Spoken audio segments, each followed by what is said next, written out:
Voting percentage Ram बहुत बुरा नहीं है, देखा जाए तो दोपहर के अभी 2:30 बज रहे हैं, 35% तक तो वोटिंग परसेंटेज पहुंच चुकी है आजमगढ़ की भी। बिल्कुल अच्छी, बिल्कुल। और इस बढ़ते हुए वोटिंग परसेंटेज के बीच में बहुत सारे युवा हैं जो मेरे साथ जुड़े हुए हैं, इनसे बातचीत करेंगे और समझने की कोशिश करेंगे। आप अगर आप युवा हैं? नहीं, मैं तो युवा नहीं हूँ, लेकिन मैं एडवोकेट हूँ यहाँ। अच्छा, क्या कहना चाह रहे हैं? मुद्दा बताइए। मुद्दा ये है कि ये विकास, सुरक्षा और हमारे देश राष्ट्रवाद जो है वह प्रमुख विषय है, और उस पर जो है हर किसी को बढ़ करके आगे आना चाहिए, और देश के प्रति हर आदमी का जो कर्तव्य है उसको करने में योगी और मोदी का सब लोगों को साथ देना चाहिए। अच्छा, अभी लाइव चल रहा था तो बहुत से लोग कह रहे थे कि कई सारी ऐसे नारे और ऐसी बयानबाजियां हुई जिससे कि अलग अलग मुद्दे हुए। कौन सा मुद्दा आपको प्रभावित किया?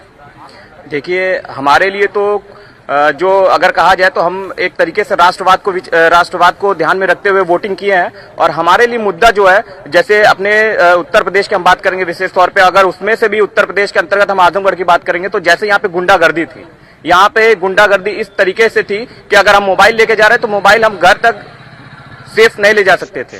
हम यहाँ पे जाते हैं, हमको जातिवाद का एजेंडा दिखाई देता था। इस बार यहाँ के युवा, इस देश के, इस उत्तर प्रदेश के युवा इस बार जातिगत से और परिवारवाद से उठ के राष्ट्रवाद को वोट कर रहे हैं, विकास को वोट कर रहे हैं, सुरक्षा को वोट कर रहे हैं, सम्मान को वोट कर रहे हैं, नारी सशक्तिकरण की बात। अच्छा, आपके गेटअप से मुझे लग रहा है आपके नेता हैं, लेकिन आप बोलने में भी लग रहा है आप नेता हैं। नेता तो नहीं है आप? नहीं, युवा है ना? जी, मैं एक स्टूडेंट हूँ, मैं इलाहाबाद केंद्रीय विश्वविद्यालय का छात्र हूँ। अच्छा, इलाहाबाद का, तभी इलाहाबाद के प्रोडक्ट में ऐसे मतलब धारा प्रवाह बोलने में दिखता। हाँ भाई साहब, आप बताइए क्या मुद्दा रहा और आपने वोट दिया? तो पहले मैं निकला तो मुझसे एक लोग मिले, कहे कि देखिए साइकिल पे वोट देना है। मैं कहा ठीक है, मित्र थे, मेरे बड़े प्रिय मित्र थे। फिर मैं निकला यही सोचते हुए चलो दे देता हूँ। फिर मुझे लगा कि यार, पहले सोचा आस्था तो राम मंदिर, फिर मैं कहा यार मंदिर छोड़ो, हटाओ, इसको इग्नोर करते हैं। फिर यार राष्ट्र याद आया तो 370, फिर मैं कहा अच्छा हटाओ, इसको भी इग्नोर करते हैं। फिर मैं देखा कि कोविड, मैं कहा राशन, मैं कहा यार चलो मान लो मेरे पास तो खाने को था। 40% आबादी उस प्रदेश की ऐसी है जो वास्तव में भूखमरी का शिकार हो जाती, लेकिन बहुत गौरव महसूस हुआ कि पूरे प्रदेश में एक व्यक्ति भूखा नहीं मरा। आज शौचालय, नारी सशक्तिकरण, आवास, मतलब इतना चीजों को इग्नोर करते करते समझ में आया ना कि नहीं, कुछ विषय ही नहीं है। विषय सिर्फ एक है, चाहिए यही, और यहाँ बदलाव। अच्छा, आजमगढ़ में बदलाव? बिल्कुल। 37 साल से झेल रहे हैं भैया। 2014 से पहले हफ्तों में बिजली मिलती थी। हाँ, राशन यही, इतना ही राशन था ना। बांग्लादेश, आप मीडिया में आप पता करिएगा, गोंडा में सीबीआई जांच हुई थी, राशन बांग्लादेश ट्रांसफर होता था। आज वही राशन हमारे गरीबों में मिल रहा है, फ्री में, वो भी। अच्छा, आप क्या कहेंगे भाई साहब, किस मुद्दे पर वोट किया? राष्ट्रवाद के विकास के मुद्दे पर। अच्छा, आप जरा इधर आइए, आप भी आइए भाई साहब। अरे बोलने के लिए सीधा कैमरे पर आइए। हाँ बताइए। हम तो अपराध के मुद्दे, आतंकवाद भाई, आतंकवाद और अपराध। अच्छा, आतंकवाद और अपराध मुद्दा रहा जी।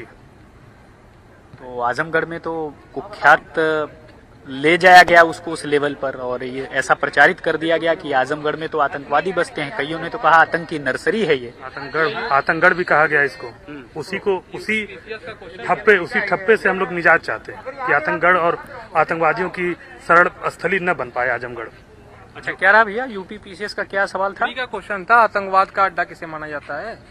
नर्सरी मतलब अड्डा शब्द नहीं था, उसके अलावा कुछ और शब्द था। आतंकवाद का यूपी पीसीएस प्री का क्वेश्चन था ये, उसमें ऑप्शन था आजमगढ़, और सही था। हम आजमगढ़ वाले उस चीज को कैसे बर्दाश्त कर सकते हैं? आप देखो, युवा हैं, इतना कदकाठी आपका बॉडी है। जिम में जा रहे हैं क्या आजकल? नहीं जाते हैं, तो आप बोलने से काहे डर रहे हैं? बताइए, कुछ बताइए, मुद्दा बताइए।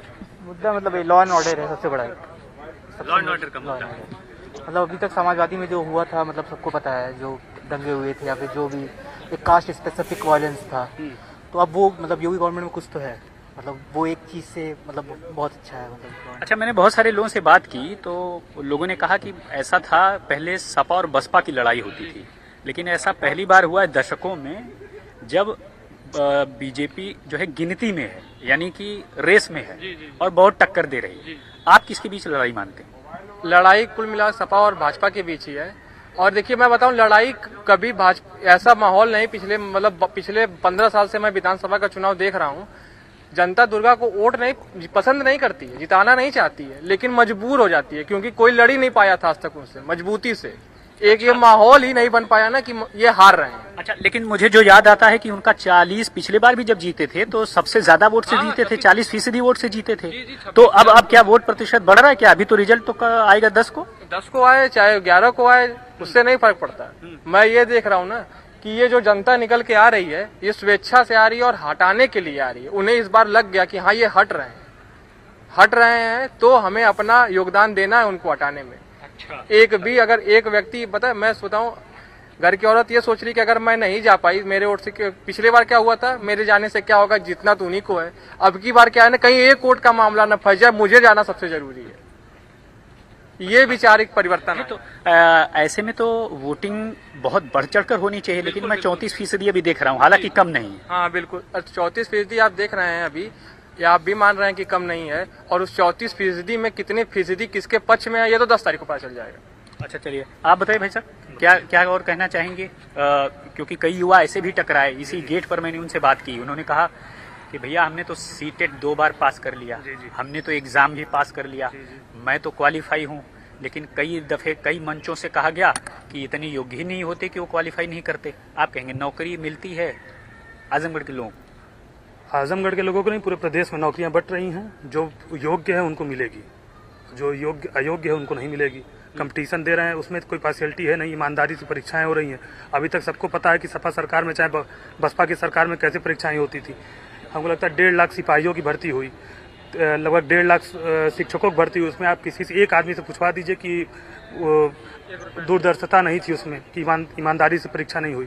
और सपा सरकार का रिकॉर्ड उठा लीजिए, पीसीएस की परीक्षा होती थी 140 में 120 यादव हुआ करते थे उसमें, तो वो पारदर्शिता थी। और अब क्या बेईमानी हो रही है? ये भी तो होता रहा है कि कई बार जब भी परीक्षा होती है वो लटक जाता है किसी वजह से, कोर्ट में कोई चला जाता है, कुछ हो जाता है। देखिए, सबसे बड़ा कारण ये है कि ये आजमगढ़ कहिए या पूर्वांचल में कहिए, यहाँ पे जो कॉलेजों की संख्या है वो सपा सरकार में सारे खुले, उसमें भी ज्यादा कि एक सीमित बिरादरी की कॉलेज है, वो अपना पेपर उनका 1 घंटे पहले आउट जाता है। तो उसमें सरकार क्या करे? उनके साथ जो छात्र वहाँ पे पेपर पा रहे हैं उनके साथ तो मान लीजिए उनका तो मजा है कि भाई पेपर पा गए, उनको साल हो गया क्वेश्चन। और जो छात्र पेपर नहीं पा रहे हैं उनके साथ अन्याय नहीं होगा। तो उससे बढ़िया है कि 10 को पास करने से बढ़िया कि सबको दोबारा परीक्षा करा के, जैसे अभी आपकी टेट की परीक्षा हुई थी उसमें भी यही हुआ, पेपर आउट हो गया, दोबारा सरकार ने कराया। आजमगढ़ के ही 20 कॉलेज उसने फिर से पकड़ाए नकल कराते हुए, 20 की मान्यता रद्द हो गई। 20 कॉलेज के प्रबंधक और प्राचार्य और टीचर जेल में हैं इस समय, और उनकी जमानत तक नहीं हो पा रही। यानी आपने देखा कि साफ बिल्कुल हुआ है, वो ये कह रहे हैं।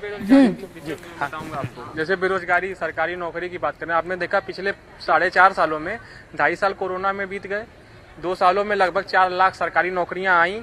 उसके अलावा कम से कम 1-2 करोड़ से ज्यादा लोगों को स्वरोजगार दिया गया। उदाहरण मैं स्वयं, मैं बताऊं आपको, पहली बार सरकारी व्यवस्था में मैंने ये चीज देखी है कि मुझसे विभाग ने ये बोला कि आपका ये कागज कम है, कल आइएगा लेकर, और मैं 3 दिन तक नहीं जा पाया, मेरा वो काम ऑटोमेटिक हो गया। इतना प्रेशर था गवर्नमेंट का कि नई उद्यमी जिनको शुरू करना है उनको पूरा सहयोग मिलना चाहिए।